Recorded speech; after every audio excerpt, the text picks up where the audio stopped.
Hi guys, it's JB here. Just doing another video. Well, it should be a preview video of tomorrow's cup games. Well, for Burnley against Peterborough tomorrow in the FA Cup. A game which I'd actually dearly love to win because I haven't seen Burnley win now for a good part of 2 weeks, and it's frustrating. But it's not really about the FA Cup that I want to talk about. Really, it's before I move on to Burnley, what needs to be done at Turf Moor, certainly in the next month or so, I just want to point out that there'll be anything up to 3 or 4 FA Cup commentaries over the weekend. Wolves, Manchester United, Liverpool, certainly against Everton, and Gillingham, West Ham, I think. At least 3 of the games features. We will have an extra one tomorrow. I'll let you know. It could well be Burnley against Peterborough, but we'll let you know in due course. Anyway, let's touch on Burnley because that's the subject I want to talk about now. Have we been found out?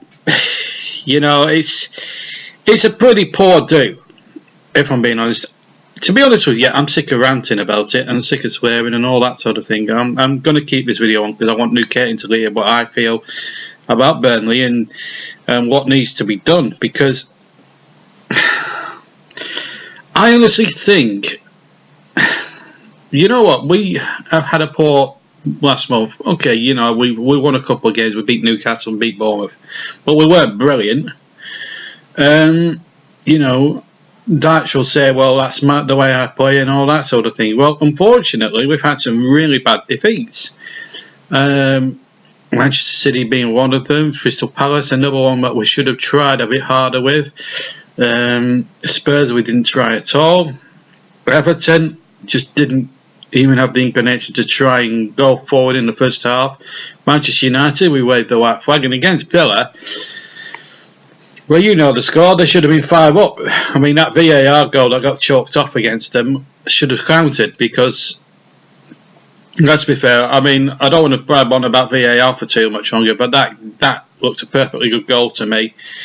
I don't care if his heel's offside. The fact of the matter is, under the old rules, it would have been level with the last defender.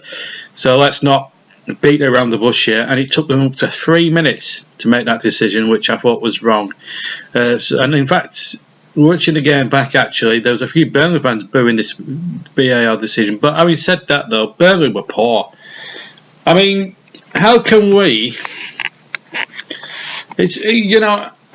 How can we expect how can fans be expected to turn up and pay their hard-earned money to watch what was basically just hoof it up and under? It's basically up and under football that people are watching now at Turf Moor these days. It's ridiculous, and the club are expecting the ordinary Joe public on the street, i.e. me and you, to spend up to £40. Now, if I was a consumer, I'd be furious. Because when you go to a football match, and I've been going to football matches more or less for the last 20 years, since I was 16, when I go to a football match, I expect to be entertained. It's like if you buy a ticket for the theatre, you go there to be entertained and you get your money's worth for it. Now, I have thought about going on the turf and taking in a couple of games, but you look at the performances of the last month. Do I honestly want to part with my hard-earned money to watch that? And at the moment, people are voting with their feet. I mean, the Villa result is just absolutely, how can I put it? Has absolutely done us. And it's absolutely sort of opened the cracks up, if you like. Now, I know that we had Dwight McNeil and all that coming to the side and all that, but I got told an alarming statistic. The most recent signing for a Burnley player that started in the 11 against Villa on New Year's Day was Charlie Taylor, and he was signed 2 years ago. So there's a lot of question marks that should be levelled at the board. Mike Garlick especially, and Mike Rigg, the so-called technical director, and Sean Dyche. I think you've got to, and the questions have to be levelled at the board of directors, including Mike Garlick and, of course, Greg and Dyche, for all sorts of different reasons. First of all, I'll touch on Mike Garlick.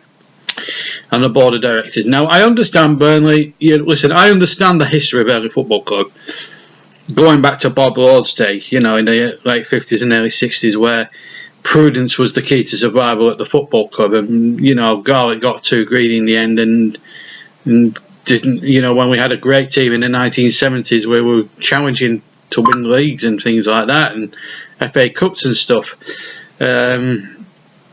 He told players to build a stand after himself. It was just, and fans turned on him.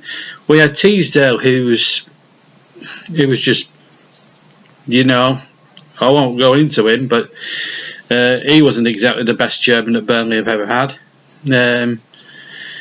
Kilby kept, to be fair, the best Burnley chairman in the last 40 years has been Barry Kilby, because he's kept, when times were tough through the ITV digital collapse, he kept us going. But unfortunately, Mike Garlick's come in and he's absolutely destroying the soul, ripping the soul out of the football club. We must have made in about 6 years upwards of about £700 million in television money, prize money, you name it. We've won it in terms of prize money. We've stayed in the Premier League now. This is our fourth season, is it? In there? Fourth or fifth season, I think, something like that. And 6 in the last 7 years. And I'm just thinking, are we actually showing ambition? Yeah, we had that one fluky season where everything just bounced for us and got into Europe, which was a great achievement, don't get me wrong. And, it was fantastic for the club to be actually playing European football was great. And I went to see the Aberdeen game, and it was a magnificent game of football, and I really enjoyed it. Certainly got my money's worth there. But are we being found out? That's the problem. Are we being found out at every level of the club? Boardroom level, touch, footballing wise, tactically, are we being found out with the recruitment? There's a lot of questions that remained unanswered, and the football club do not want to react with the supporters on this. And there's a lot of supporters. If you look at social media, Claret's Turf, Turfcast, Turf More Loyal, the Facebook pages, Twitter. I mean, there's a lot of toxic atmosphere on Twitter right now, judging by the amount of people that are complaining. And, Burnley are trying to sell tickets for games against Manchester United at Old Trafford. They're trying to flog tickets for Peterborough. I think they're probably flogging. They're not going to flog anything at the moment, the way the club is being run and the way the club's been carrying on. And I have my doubts about Peterborough tomorrow. This is a cup tie that Sean Dyche has to win. But we'll touch on Sean Dyche lastly. I want to start with Guy Carley. I'd like to know what his motives are for not giving Dyche money to spend. People, there's nothing wrong with being prudent. I get that. And Burnley aren't a spending power. I don't expect Burnley to be a Manchester United or a Liverpool or a Manchester City or a Tottenham or an Arsenal or whatever and challenge at the top end of the Premier League every year. I don't expect that. What I do expect is the board to at least put 40-50 million aside, and it's not that much of a big deal for Burnley. They'll be fine. They'll be prudent even with spending 40-50 million pounds. Get 2 or 3 fresh players that freshens up the squad. Because what I'm seeing from the current Burnley team now is just the same old lump it up and hump. I mean, you've got people that are over 35, like Phil Basel. Yes, and the Bardo tries his best, but he's been found out. He's too old. The age of the squad, I said this at the end of the last season. We need to get the average age of the squad down, because at the moment, our squad is probably one of the oldest in the division. And the worry for me is if Garlick does not back the manager or Mike Reed's judgment with 40-50 million pounds worth of money, or even 60 million pounds worth of money, to go out there and get the players that are needed and necessary, and there's nothing wrong with experience, but you need a bit of youth in there as well. And the youngsters, we just don't have youngsters in the side or hungry youth players that can change a game. I mean, we're being outbidded for players by people like Sheffield United and Brighton, and they're in the same boat as us financially, and I'm flabbergasted to know why. It just doesn't make sense. It's almost as if we're stuck in the 1970s with our chairman and our board. It really does. the team needs serious investment, and it's not good enough. And then it brings me on to Mike Rigg. He's supposed to be the technical director. Now, I don't know what he's been doing for the last 18 months, but he's done next to nothing as far as I'm concerned. You know, he should be looking for the best talent out there that can give us the opportunity and give us the tools to succeed. I would love it if we bought a flair player and used him. It would be lovely for Burnley to have that luxury. It would be fantastic. And, you know, who knows where he might take us up the table. He might even take us on a cup run one day. Who knows? But Mike Rigg needs to pull his finger out and start shortlisting players that are going to be good enough to come to Burnley Football Club. And all this rubbish about wages. I mean, Joe Hart. I mean, if we can attract players like Joe Hart and Aaron Lennon, why can we not attract young players? I'd have loved to have had Mopai at the club. He's gone to Brighton and he's absolutely ripping it up. I would have liked Aaron Moy. He's doing fantastically well. Yakenbach. These players that we haven't even tried to try and buy ourselves, and they're doing it at other clubs. Sheffield United, look at what they're doing. Chris Wilder, what a job he's done. I mean, he's brought in some really good players. Ollie McBurney, another one that's probably slipped through our net. You know, I'd have Danny Ings back in an heartbeat. Look, he's banging them in left, right and centre for Southampton. So there are players out there that we could have bought, but our board and our technical director haven't bothered. And then there's the manager, Mr. Deitch. Now listen, I think tomorrow's match against Peterborough is his big game. This is his big chance. I know he'll make changes. I know Joe Hart will go and goal and all that sort of thing. But if he doesn't get a result tomorrow in the Cup against Peterborough, that might just kickstart our new year. Then I have to say he's a dead man walking. I really do. I think he's. I think the knives will be out for him because listen, nobody can knock what he's done over the last 7 years as manager. I mean, to have him do what he's done, and he's done a terrific job. Listen, I know he's been straight. I know he's had to do it with the finances and everything else, but tactically now, this same old 4-4-2, hitting it up and under like a rugby team, is not going to work every time. He needs a plan B, and I don't even think he's got a plan A, let alone a plan B, C or D. You know, I think it's become stale under Dutch. He hasn't really made one good signing in 2 or 3 years. And I mean, J-Rod, could he? Actually, he proceeds with the same old two up front of Barnes and Wood. I think with J-Rod in the side, I think we've got more of a threat. Barnes has lost his way this season. Cork looks absolutely poor. Not the player of a couple of years ago. Westwood's having to carry the canny midfield for Cork slip-ups. Ben Mee has been a horrible captain. Pope's made 1 or 2 glaring errors in recent weeks. The list is endless.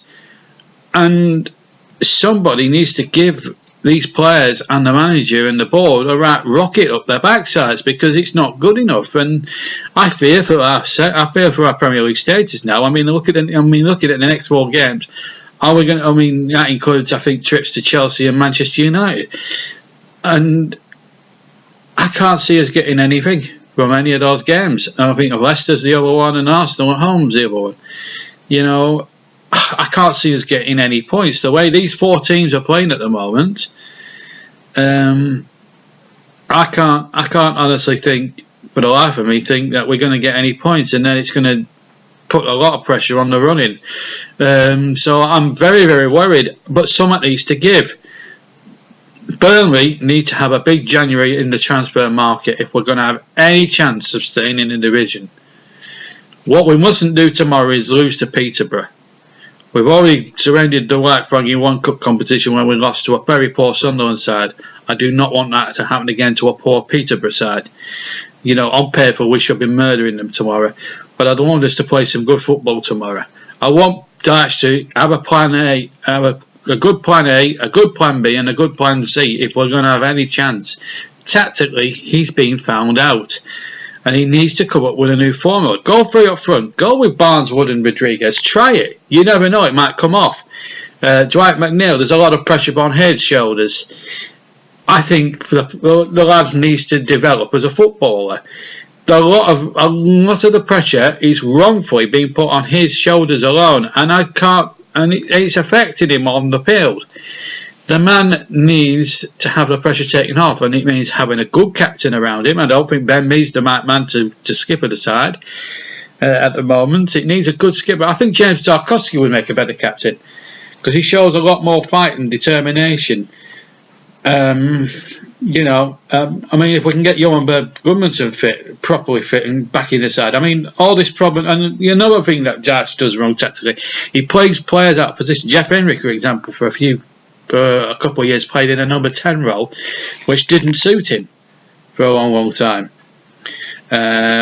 He's been played out on the right, but and he's tried the same with Brady, but Brady is never going to be like that, and that's the problem. You've got a fully fit Johan Gudmundsson on the bench. Get him on the field, start him every week, because he's probably our best right winger in the club.